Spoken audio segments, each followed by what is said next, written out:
Welcome my to channel guys. আজকে আমরা যাচ্ছি বার্নিয়া। চলো আজকে বান্ধবীর সাথে, চলো দেখতে থাকো। রাস্তার অবস্থা দেখো গাইস, টুপি পরবে না, কান্না শুরু করে দিয়েছে। যে শীত, তবু শীতের মধ্যে টুপি পরবে না। আর আর একজন এসে গেছে যে আমরা যাচ্ছি বার্নিয়াতে। আমাদের বাড়ির থেকে বার্নিয়া 1 ঘন্টা লাগে বাইকে। তো আমাদের বাড়ির সাইডে মাঠ আছে, মাঠের রাস্তা আছে, সেই জায়গা দিয়ে যাচ্ছি। দেখো গাইস, ভিউটা দেখো একবার, কত সুন্দর জায়গাটা। দুপাশে মাঠ, মাঝখানে রাস্তা। গাইস, জায়গাটা যদি ভালো লাগে তাহলে কমেন্ট করো। দেখো তোমাদের যদি ভালো লাগে কিনা, দেখতে থাকো জায়গাটা। আর সবাইকে মকর সংক্রান্তির শুভেচ্ছা। গাইস, তোমাদের বাড়িতে কাদের কাদের বাড়িতে পিঠে হচ্ছে কমেন্টে জানিও। আমাদের বাড়ি এবার পিঠে হবে না, কারণ মা বাড়িতে নেই, মা বেড়াতে গেছে দিদি বাড়ি। আমরা বাড়িতে তো হয়নি।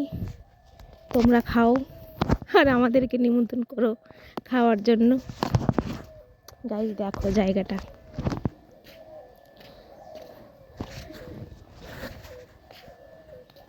সুন্দর না জায়গাটা? অনেক, দুই সাইডে মাঠ, চারিদিকে সবুজ, মাঝখানে রাস্তা, কত সুন্দর লাগছে।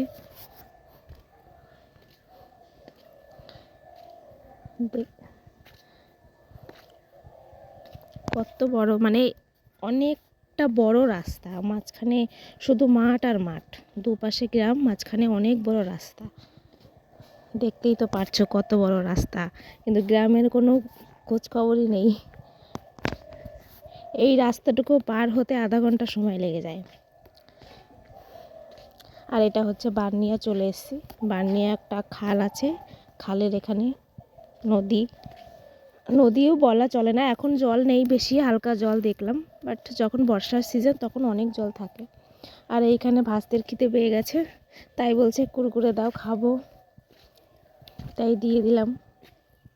দেখো এখানেও জায়গাটা, এই বানিয়ে জায়গাটাও গ্রাম, আমি ফার্স্ট টাইম গেলাম, আমি কোনোদিন যাইনি। তারপরে এই স্বাদের জন্য কাপড় কিনবো, কাপড় নিয়ে যেতে হয় আমাদের এখানে, ব্যাস সাথে চলে এসেছি। এই মেয়েটার স্বাদে একটা শাড়ি দিতে হয় আমাদের, ব্যাস এখানে খাওয়া দাওয়া হচ্ছে, রান্না হচ্ছে, আর আমরা বসে আছি কখন রান্না হবে আর কখন খাবো। খেতে বসে গেছি, রান্নাও হয়ে গেছে, খেতেও বসে গেছি। এখনও পাতা দিয়েছে, ভাত দেয়নি, ব্যাস ভাত দিল, খাওয়া দাওয়া হয়ে গেল, আমরা বাড়ি চলে এলাম। দেখো আমার অবস্থা, প্রচুর ঠান্ডা, প্রচুর ঠান্ডা, একদম বরফ হয়ে গেছি। ঠিক আছে গাইজ, ভিডিওটা ভালো লাগলে লাইক কমেন্ট সাবস্ক্রাইব করে দিও। Tata, bye bye.